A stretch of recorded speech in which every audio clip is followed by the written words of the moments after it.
August Camden hadn't planned to step inside the tiny cafe on the corner of 5th and Maple, especially not after hours. But the rain was pouring like the sky had a personal vendetta, and his driver was stuck 3 blocks away in gridlock. He pushed open the glass door, its bell jingling faintly above him. The place was warm, smelled like cinnamon and espresso, and was clearly closed. Chairs were flipped upside down on tables, a mop bucket sat in a corner, and one woman stood behind the counter wiping it down. She looked up like she hadn't expected anyone to walk in. Her eyes narrowed slightly, but she didn't tell him to leave. "You're a little late for coffee," she said, wiping her hands on a towel.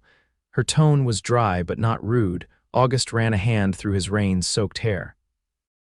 "I'm not here for coffee," he said. "I just needed to get out of the rain." She raised a brow. "Most people use umbrellas. I had one. It failed," she snorted. "Figures." He looked around.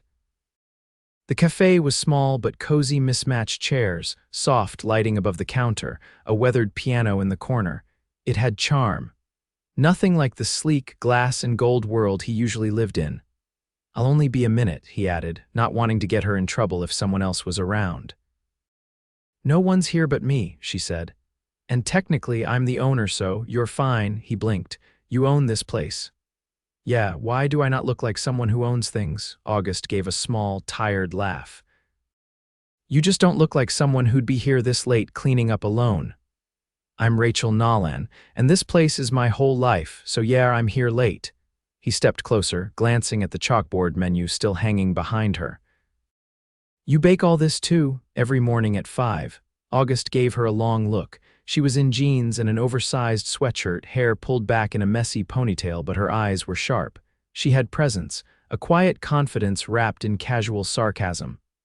"I'm August," he said simply. She leaned on the counter.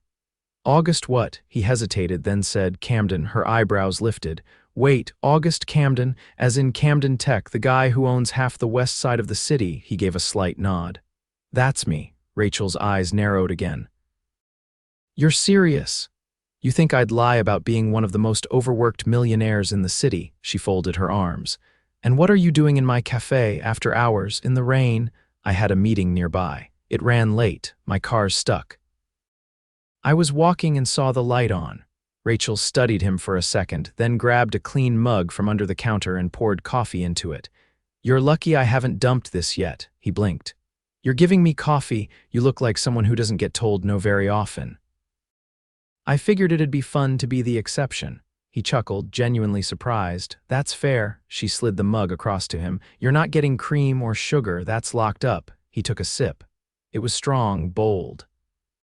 "It's perfect." They stood there in silence for a moment, the rain tapping against the windows. It was strangely peaceful. "So, what's it like being a millionaire?" Rachel asked after a beat. "Tiring," he said. "Everyone wants something. Every day is about deals, meetings, people trying to impress you or tear you down. You stop trusting anyone." She tilted her head. "That sounds lonely." He looked at her. "It is." Rachel didn't flinch. "Then maybe you should try talking to people who don't care who you are." August smiled, slow and surprised. "Like you." "Exactly like me." He glanced around again. "This place, it's special. You can feel it." "It's my baby," she said softly. "I saved for years. I emptied my savings to open it. Everyone thought I was insane." "Are you?" "Probably," she said with a grin, "but I'm happy." August didn't know why, but he couldn't make himself leave. The silence between them wasn't awkward, it was easy, natural, like the storm outside didn't exist. "Do you ever sleep?" he asked. "Rarely. But I have a cot in the back for naps. Perks of owning your own place." He laughed again. "That's borderline tragic," she shrugged. "You get used to it." He looked down at the mug in his hands. "I haven't had a real conversation like this in I don't even know how long." Rachel leaned on the counter again. "Then I'm glad your umbrella failed." He glanced at the clock. "Nearly midnight." "I should go," he said reluctantly. "Yeah, probably." He reached into his coat pocket and pulled out a slim, dark leather wallet. "How much for the coffee?" She shook her head. "It's on the house. I insist. Millionaire or not, I don't charge people for accidental therapy sessions." August chuckled. "Then I owe you." She leaned in slightly. "You can come back tomorrow, buy a real cup when we're open." He looked at her. You serious? Depends. You planning to show up in a suit and ruin the vibe? I'll wear jeans. Maybe she gave him a half smile. Then yeah, come back. He turned to leave, pausing at the door. Rachel? Yeah. Thanks for not caring who I am, she shrugged. Thanks for not acting like it. And with that, he stepped back into the rain, somehow warmer than when he'd walked in. The next morning, Rachel was halfway through stacking fresh scones in the display case when the bell above the door jingled. She didn't look up right away. It was early, and the regulars always came in around the same time. But then she heard a voice that definitely didn't belong to old Mr. Leary or the yoga moms. You weren't kidding about opening early. She looked up, wiping her flour-dusted hands on a towel, and there he was standing in yesterday's jeans and a navy blue Henley, hair still damp like he'd run a hand through it after a shower and left it to dry on its own. August Camden looked out of place in the soft light of the cafe, but he didn't seem uncomfortable. I thought millionaires slept in, she said, raising an eyebrow. I thought cafe owners didn't invite people back unless they meant it. She nodded toward the counter. Well, I did say buy a real cup, so unless you're here to mop the floor, you're a customer today. He stepped up and leaned slightly against the counter, glancing at the chalkboard behind her. I have no idea what half of these drinks are. What's good? Rachel narrowed her eyes. You strike me as someone who's had their coffee made by a personal assistant since college. That's not inaccurate. She tapped the board with the end of a pencil. Try the cardamom latte. It's different, but it won't offend your very expensive taste. He took a seat at the counter instead of one of the scattered tables. I trust your judgment. She moved to the espresso machine and he watched her work. She was fast, efficient, and completely in her element, measuring, steaming, pouring, finishing the drink with a practiced flick of her wrist. When she handed it to him, he took a sip and paused. I didn't expect it to taste like that. Like what? Like something that makes you stop thinking about everything else. Rachel tilted her head. That's oddly poetic for someone who probably yells at spreadsheets all day. He looked down at the mug. I don't yell, I delegate. And then I rewrite everything myself when it's wrong. She laughed, but didn't press. Instead, she moved to refill the pastry case. As she arranged the almond croissants, she spoke without turning around. So, what's your real reason for coming back? August didn't answer right away. He swirled the latte in his cup and watched the foam shift. You said something last night that stuck. Rachel glanced over her shoulder. I say a lot of things. You said maybe I should talk to people who don't care who I am. She said nothing, but her hands paused. I realized I don't even know what that feels like anymore, he added. Rachel turned and leaned against the case. You're not the only one who's been burned by people wanting something. His gaze met hers. What they want from you? Everything, she said simply. My time, my money, my silence. You name it. Ex-business partner. He left a week after opening day, took half the startup money and disappeared. I had to take out a second loan and work 3 jobs to keep this place from folding in the first year. August's expression shifted. That's brutal, it was, but I'm still here. And he's not. He studied her, quiet for a moment. You ever think about walking away, starting over somewhere else? Rachel laughed, but there was no humor in it. I'm not one of those people who can just start over. This place is everything I've got. If it fails, I don't have a safety net. No family left, no backup plan. August leaned forward slightly. No one helps you. I have friends, good ones, but this is my fight, and I'm stubborn. He smiled faintly. I can see that. She crossed her arms. What about you? You ever walk away from something that mattered? He didn't answer right away. Then, softly, once, and I've regretted it every day since. Rachel didn't push. Something in his voice made her realize it wasn't a story he told easily. Instead, she reached into a drawer and pulled out a clean spoon, tossing it on the counter next to him. Here, try the honey fig tart, it's on the house. No charge today, consider it a trade. For what? For being honest. He picked up the tart, took a bite, and closed his eyes. That's ridiculous, in a bad way. In a why have I never tasted this before kind of way. She smiled, but didn't say anything. The front door opened again, and a pair of regulars came in, chatting about school board meetings and weekend plans. Rachel stepped away from the counter to greet them, slipping effortlessly into her morning rhythm. August stayed where he was, sipping his drink and watching her work. He didn't check his phone, didn't glance at the time. For once, he wasn't thinking about his next meeting or the 1,000 unread emails waiting for him. When she returned, wiping her hands on a towel again, he asked, "Do you ever do anything outside this place? Go out, see people?" She raised an eyebrow. "Are you asking me out, Camden? I'm asking if you let yourself have fun." Rachel leaned against the counter again, this time closer. "Fun's not really part of the business plan. Maybe it should be." She studied him. "You're not just here for coffee anymore, are you?" He didn't look away. No, there was a pause between them, thick with something unsaid. "I have Thursday evenings off," she said finally. "That's my one rule. No baking, no cleaning, no cafe." "Good," he said. "I'll pick you up at 7. I didn't say yes." "You didn't say no." Rachel gave him a look. "You don't know anything about me." "I want to." She shook her head, but her voice was quieter this time. "Your trouble?" August stood, finishing the last of his drink. "Only the good kind," and then he left, this time without needing the rain to push him inside. Rachel pulled her jacket tighter around her shoulders as she stepped out of the cafe Thursday evening, the heavy wooden door locking behind her with a reassuring click. The air smelled like damp pavement and lilac, the early spring chill brushing her cheeks as she tucked her keys into her coat pocket.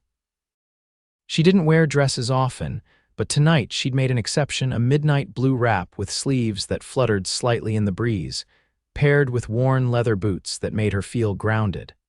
A sleek black Maserati purring at the curb caught her eye instantly. The driver's side door opened and August stepped out, dressed in a tailored charcoal coat that contrasted with the soft denim shirt beneath it. His hair was swept back, still damp from a shower, and for the first time he looked slightly unsure. "You clean up surprisingly well," he said, eyes scanning her outfit with appreciation that wasn't laced with arrogance.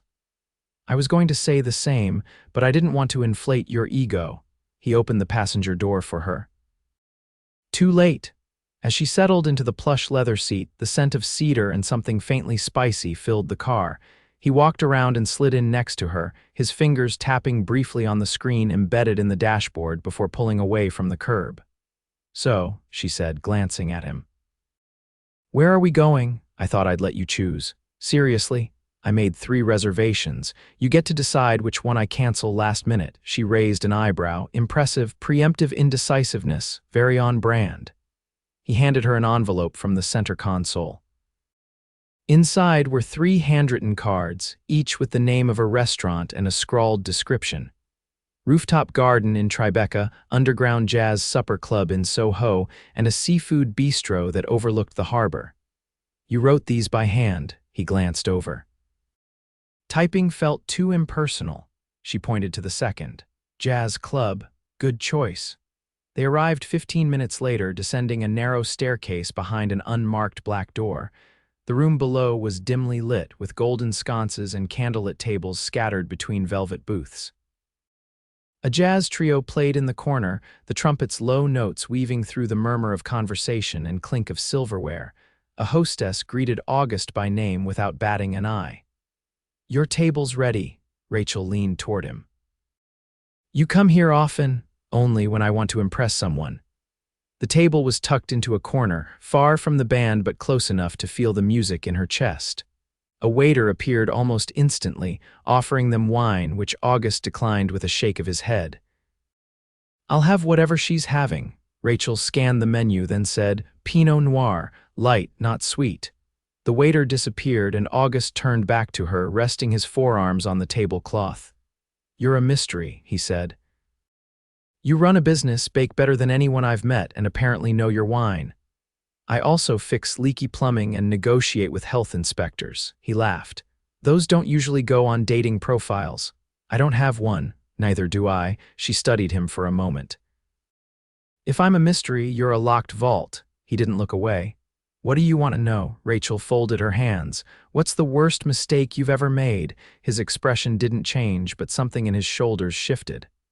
"I turned my back on someone I loved," he said. "Because I thought ambition was everything. I thought I could come back later when I had more to offer, but she didn't wait." Rachel didn't speak right away. The music filled the silence between them.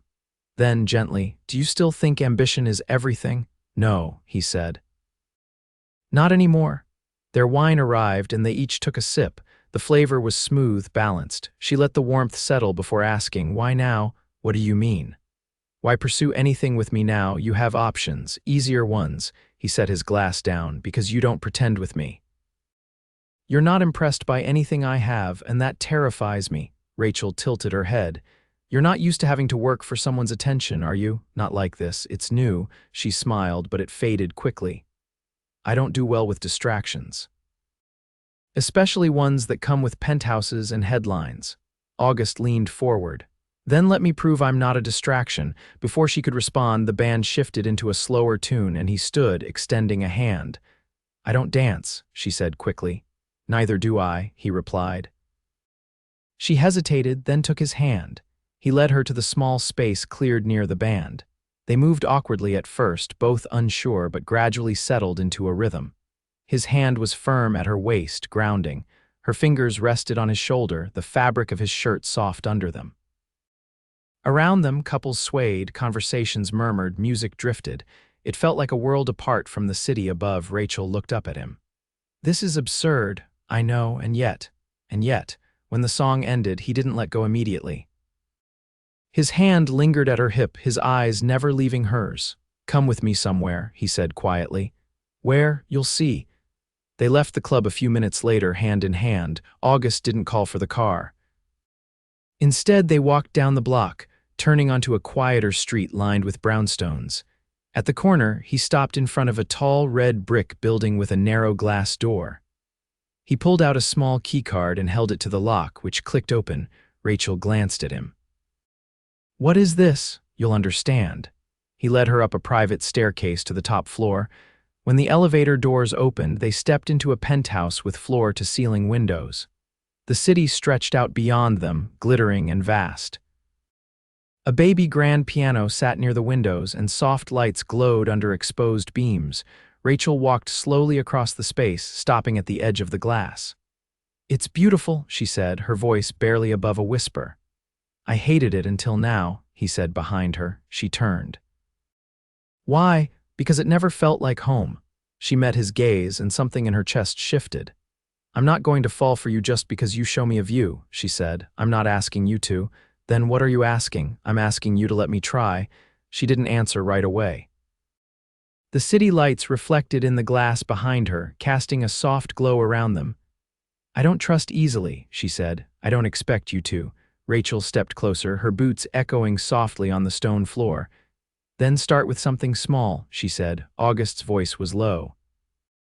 "Like what? Tell me one thing you've never told anyone else." He looked at her for a long moment. Then, quietly, "Sometimes I think I built this life because I didn't know how to be loved without it." Rachel didn't look away. She reached up and touched his face, her thumb brushing his jaw. "Then you've been building the wrong things." And for the first time in years, August didn't feel like a man who had to prove anything. August hadn't planned to see her again the next morning. But when he walked into his office, a sprawling corner space of glass and marble that overlooked the city, something felt off. The air was too sterile, the silence too deep. His assistant handed him a folder thick with contracts, and he stared at it blankly for a solid minute before setting it down without opening it. He didn't need more meetings. He needed her. 2 hours later, his car pulled up in front of the cafe, but it wasn't the warm hum of conversation or the smell of fresh pastries that greeted him. It was silence. The lights were off. Chairs were stacked. A handwritten sign taped to the glass read, "Closed for the day." "Sorry for the short notice." He stood there for a moment, hands in his coat pockets, trying to quiet the sudden tightness in his chest. She hadn't said anything about taking the day off, and Rachel wasn't the type to leave things unexplained.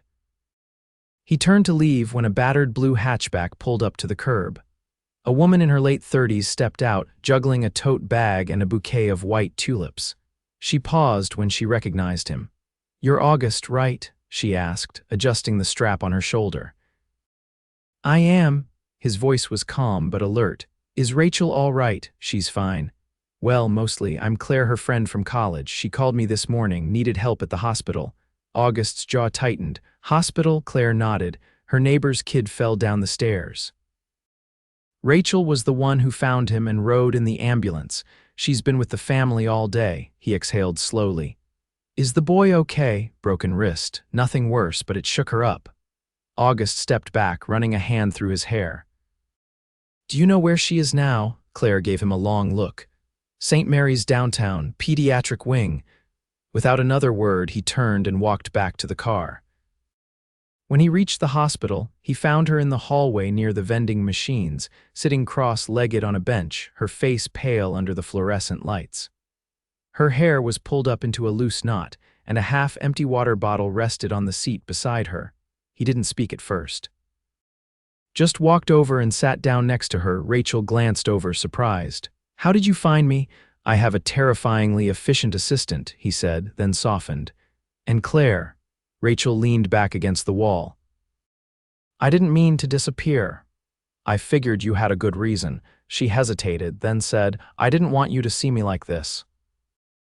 I've been crying on and off for hours, and I still have dried apple juice on my sleeve from when the little one fell asleep on me. I don't care about your sleeves, August replied quietly. I care about you. She looked away, her voice low. I'm not used to someone showing up for me. He turned to face her. Then let me be the one who changes that. Rachel let out a shaky breath. I keep thinking about how fast all of this is moving. You walked into my cafe less than a week ago. I know, and now you're here at a hospital. Sitting with me like we've known each other for years. Does it feel wrong? No, she admitted. That's what scares me. August leaned forward, resting his elbows on his knees. I've spent most of my life surrounded by people who only see what I can give them. You're the first person who ever looked at me and didn't ask for anything. I didn't have to. You gave it anyway. He looked at her, something raw in his expression. I want to build something real, not just with you, but because of you. You made me want more than a title or a skyline view. Rachel studied him for a long moment. What does that look like to you? He stood and held out a hand. Come with me, I'll show you. She hesitated, then slid her hand into his. They left the hospital and drove in silence until they reached a quiet street on the Upper West Side. August guided her toward a tall building with ivy crawling up its brick facade and a black iron door that gleamed under the street lamp. He pulled a key from his coat and opened it. Inside, the space was nothing like his penthouse. Warm wood floors, large windows with soft curtains, a fireplace against one wall. It was still empty, but it didn't feel cold. I bought this place last year, he said. I wanted to renovate it and flip it, but I couldn't bring myself to touch it. Something about it felt different, like it was waiting for the right reason. He turned to face her. Now I think it was waiting for you. Rachel stepped inside, running her fingers along the worn banister of the staircase. You brought me here to impress me? No, he said. I brought you here to ask if you'd help me make it a home. She blinked. You mean, together? I want to start something that doesn't begin with contracts and end with press releases. I want messy mornings and burnt toast and arguments about paint colors. I want your laugh echoing off these walls. I want to wake up and know I don't have to be anyone but myself. She crossed the room slowly, stopping just in front of him. You're not afraid? I'm terrified, he said honestly. But I've never been more sure of anything. Her voice was barely above a whisper.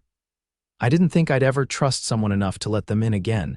He reached up and tucked a strand of hair behind her ear.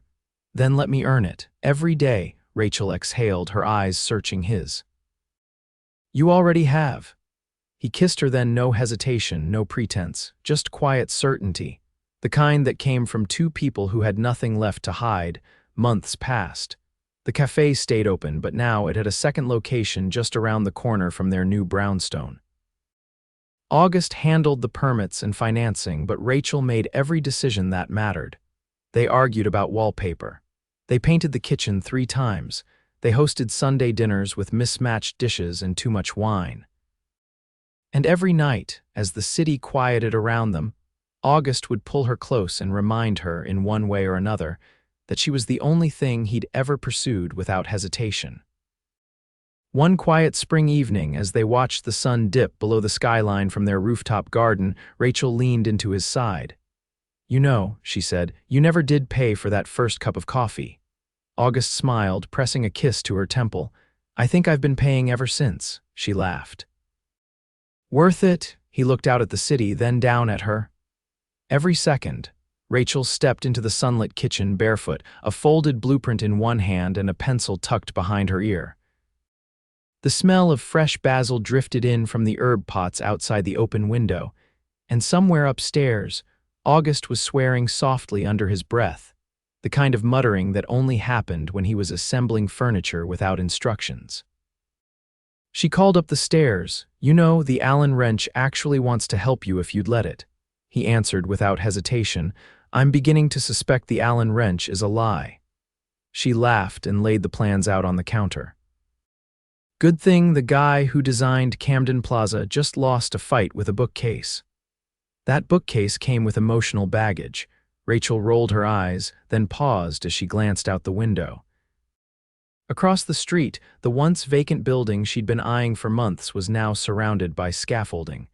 She didn't need to ask. August had mentioned it just once in passing weeks ago, and she hadn't brought it up since. But now it was clear. He'd bought it. She walked outside, crossed the street, and found a notice taped to the door with the city seal and a name listed under Project Coordinator, Rachel Nolan Holdings. She turned as August stepped onto the sidewalk, his sleeves rolled up, a small scratch across his forearm. I was going to tell you next week, he said, brushing sawdust from his jeans. But then the permits came through early. Rachel folded her arms. You bought this entire building. I didn't just buy it, he said. I transferred it to our new foundation. It's going to be a business incubator and shared kitchen space. For people like you who need a start but don't have the resources. Rent will be low, mentorship included, and I already have 3 investors lined up who want to support it long term. She stared at him, speechless. You did this quietly, without showing up in a suit or holding a press conference. I didn't need the world to know, he said. I just needed you to. Rachel blinked hard. You remembered everything I told you about how hard it was to start. About how many people give up before they even begin. I remember all of it, he said, and I want to build something that helps people stay standing. She stepped closer, her voice quiet. You always used to move fast deals, acquisitions, negotiations, but this was slow, patient. Thoughtful? I've changed, he said simply. You changed me. She reached up, her hands resting on his chest. I love who you've become. He leaned in, forehead touching hers. I love you entirely without conditions. And I love you, she whispered. Even when you lose to furniture. He laughed, and she kissed him before he could protest. Later that night, they hosted their first dinner on the rooftop, a long table set with flickering candles, mismatched chairs, and bowls overflowing with handmade pasta and fresh bread. Friends filled every seat, laughter rising into the warm night air. Claire brought wine, and even old Mr. Leary from the café sat at the end of the table, his cane hooked over the side of his chair. Rachel stood beside August, her hand in his, as he raised his glass.